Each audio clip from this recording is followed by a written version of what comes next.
Hello and welcome again to What If Natives Won, a video blog and channel about alternate history and American Indians, Native Americans, indigenous peoples. This is the third video of about 24 planned ones and part 2 of 3. My name is Carroll. I'm Associate Professor of History at Northern Virginia Community College. I teach American, American Indian, and Latin American history. I've written mostly about wars, veterans, human rights, and genocide. I'm also, together with Rob Schmidt of Bluecorn Comics, editing and putting out a short story anthology, What If Natives Won? This is what this video blog and channel are about. There's a huge lack of alternate history written about American Indians and indigenous people. Many people don't like to think about genocides in America. They likely were never taught about them. This is too disturbing and depressing. Many of them don't want to be reminded their ancestors were foreign to this land and waiting to get what they live on now. So they want to believe these genocides never happened, or they want to believe that what happened was all or mostly an accident instead of deliberate. This is their way of feeling less guilty. They also often would like to pretend that invasions, genocides, and land theft were inevitable. That is what this video blog and channel will be all about. I've had great success using alternate history to teach my students, show them that absolutely nothing in history was inevitable. It never had to be. The worst of human history is always a conscious choice. How things turn out is based on how evil the evil choose to be, and how well and how strongly good people choose to stand up to them or stop them. The way things turned out in world history took a very specific set of circumstances. Sometimes history can turn on very small things. Change even one and you have an entirely different history, different present, different society. Today we talk again about what if others colonized the Americas. If almost literally anyone else colonizes and invades instead of those Europeans who did, Native people and the world are far better off. It may be hard for European ancestry people to hear this, but we live right now in a dystopian world, one of the worst of all possible outcomes for anyone who is not white. America is today 98% non-native. At least 75 million to 112 million natives were killed by not one genocide, but a series of them. There were 7 genocides just in what became the U.S., the last of them ending only in the 1970s. There were genocides against natives in Brazil, Canada, Guatemala, Argentina, and Mexico. The last of them was not long ago, ending only in the year 2000. On top of that is massive genocide denial. This is not taught in almost all American schools and many universities.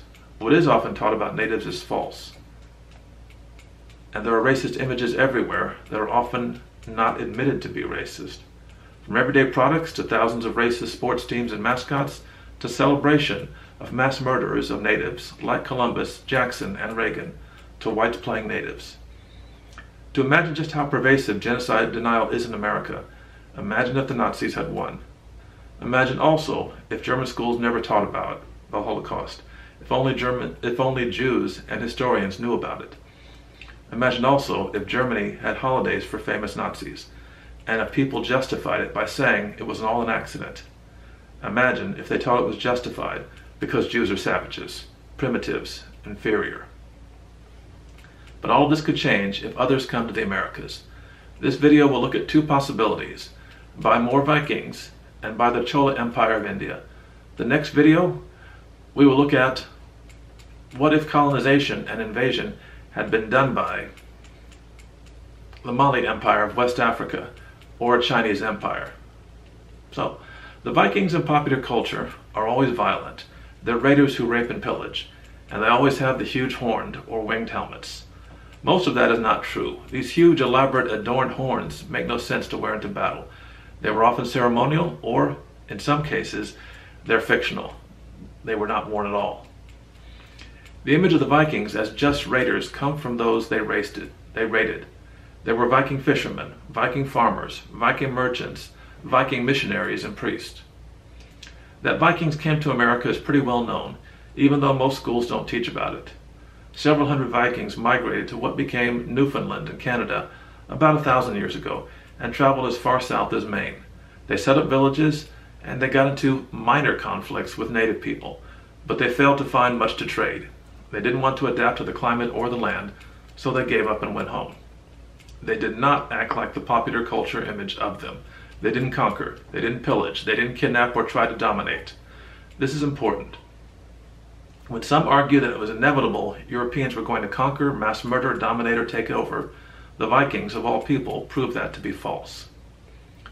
One ugly group that does admire them are neo-Nazis, white supremacists. But the Vikings were often not invaders, and Viking does not equal white, or German, or Nordic, or Scandinavian. They did kidnap, they did enslave, they had a slave trade, but they also recruited from the places they raided. So there were not just Nordic Vikings, there were English ones, Irish, French, Russians, Spaniards, even North African and Turkish Vikings. So if Vikings colonized the Americas in large numbers, they would likely both enslave, but also adopt in native people.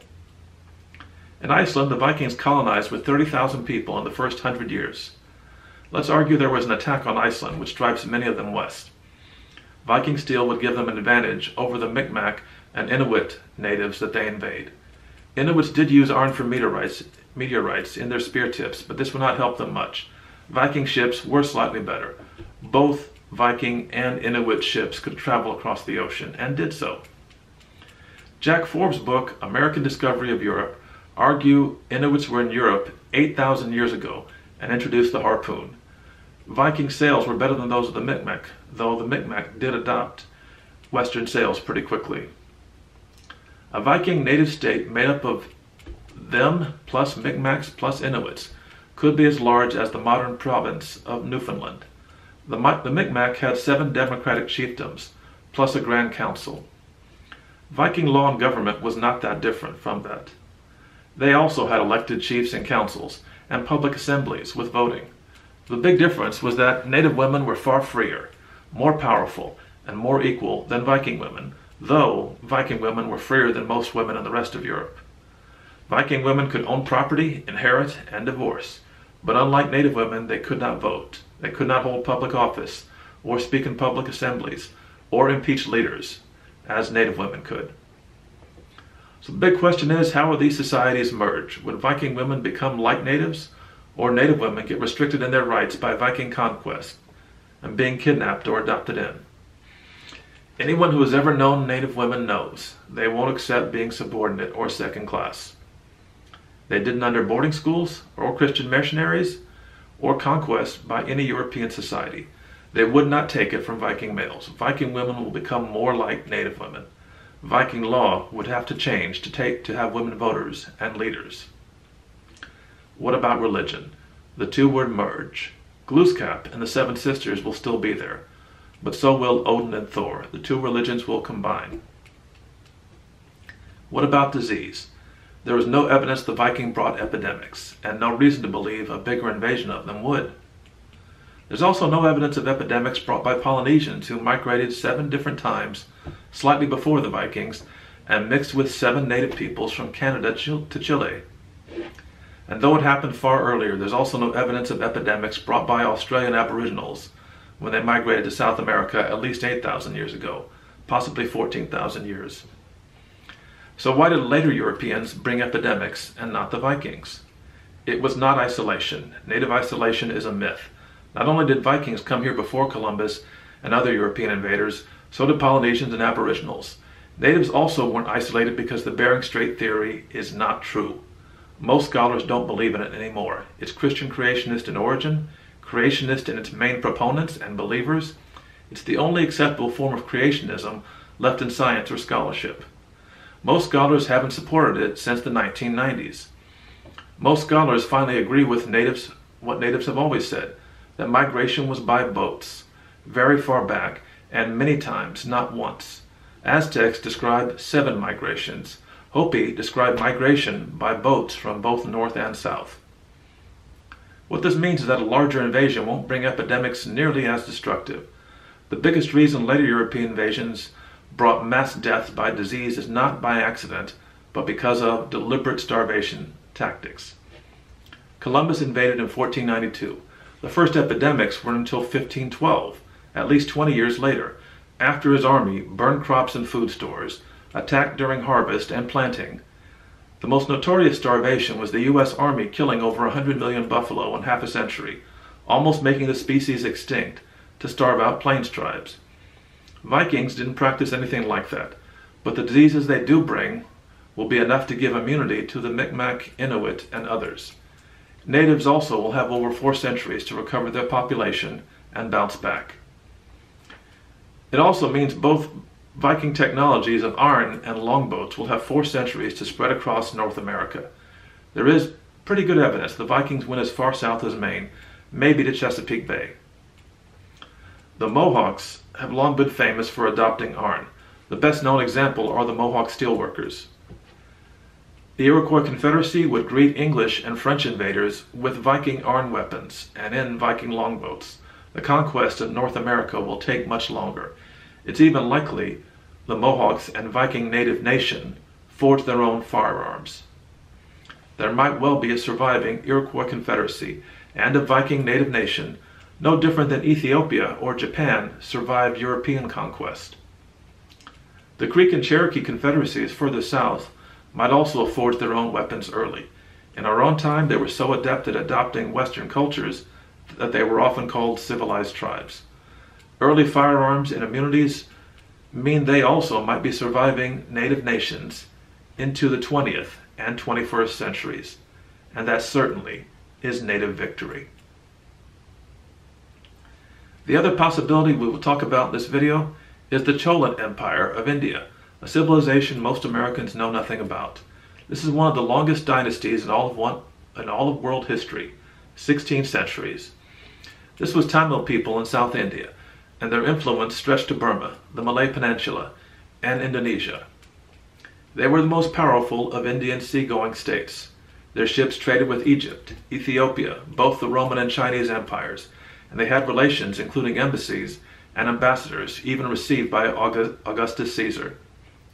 They invaded the Srivijaya Empire in Sumatra and Java. A Chola prince set up his own Raja Cebuano in what is today the southern Philippines. Their navy was impressive, their ships large and seaworthy. They certainly were capable of travel as far as the Americas. There are theories, unproven and not widely accepted by most scholars, of Indian from India travel to the Americas before European invasion and genocides. There are ancient Indian carvings which appear to show fruits native to the Americas, and Mayan carvings some argue are elephants. But again, this is not proven. This is what only a small number argue. The Raja Cebu mentioned before is important. Originally it was invaded in the 13th century. The Philippine Islands were invaded in the 13th century, and it was intended to be a base for further conquest.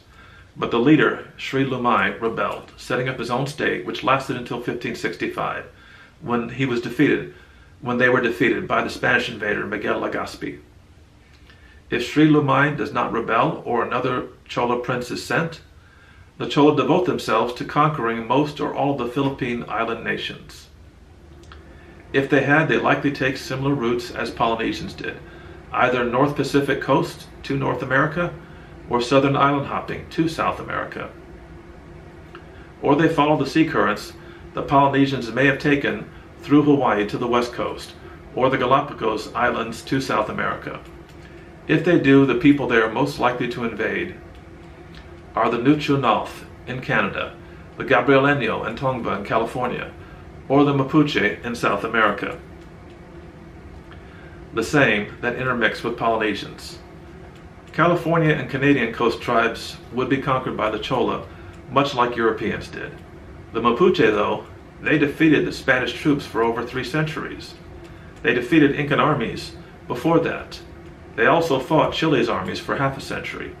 The Mapuche likely could defeat a Chola invasion, meaning any mixing would be voluntary with those Chola survivors. And just as the Mapuche adopted Spanish steel and horses, they would do the same with Chola technology, steel, and larger ships. It's also very likely that technology would spread to the Incan state. Sri Lumai was notorious for scorched earth tactics in his conquest. But this is still far less worse than the multiple genocides by European invaders and later colonial states like the US, Brazil, and Argentina. Conquest in California or the Pacific coast, Northwest, would be brutal, but it would not be genocidal. In California, the US conquest killed 90% of California natives. the Chola Empire death toll would be far less. The biggest reason would be far less disease. The Chola Empire did not practice deliberate starvation as Europeans did. What happened in the Philippines proved it was not supposed native isolation that caused high death tolls. Linda Newson's book, Conquest and Pestilence, proves that. Filipinos faced a high death toll almost as high as natives due to Spanish invasion, and the islands were far from isolated. They'd been trading with or invaded by Chinese, Indian, Malay, Taiwanese, Vietnamese, and Pacific Island peoples. None of them brought epidemics or similar high death tolls. The Chola Empire would not bring epidemics to the Americas. There would still be diseases brought around the year 1250 to the year 1350. But natives have 3 to 5 centuries to recover their population to bounce back. When Europeans invade later, they would, just like under other conquests, face natives with immunity to their diseases and with their own steel weapons. When Pizarro tries to defeat the Incas, he is easily crushed. In our timeline, Spaniards killed thousands with cavalry and steel. In this timeline, the Incas have almost the same weapons. Or when the British come to the Northwest Pacific, or Spaniards to California, they find South Asian states that defeat them for some time. These South Asian states might eventually be conquered. For the British, India was their largest and most profitable colony. But that conquest took 400 years, and it was incomplete. They played off rivalries between states, princes, and one religion against another. And of course, India is today almost all Indians. Europeans don't even make up 1% of its people. That is likely what we would see for both Incan and Mapuche states, making up almost half of South America, from Colombia to Chile, or for California and the Pacific Northwest. You have a unity of formally split into many peoples who become independent large nations, much like India after centuries of British misrule. Either way, that is certainly far better off than the multiple genocides that kill over 90% natives in places like California. Far more surviving native people and their own independent nations is definitely native victory. This is the end of the third video. I look forward to your comments and questions, and will answer them as often as I can. Racism, genocide denial, childish behavior, or personal attacks will get deleted, but I do recognize that some questions will be asked in ignorance because much of the facts I point to are new to most people. They were never taught about this. They've been raised in denial, since denying indigenous genocides is taught in almost all public schools. Next time we will discuss the Mali Empire of West Africa, and what if there had been a Chinese empire or Chinese native states in North America. Please repost freely, like, share, comment. I will post again in about a week. This has been What If Natives Won video blog and channel.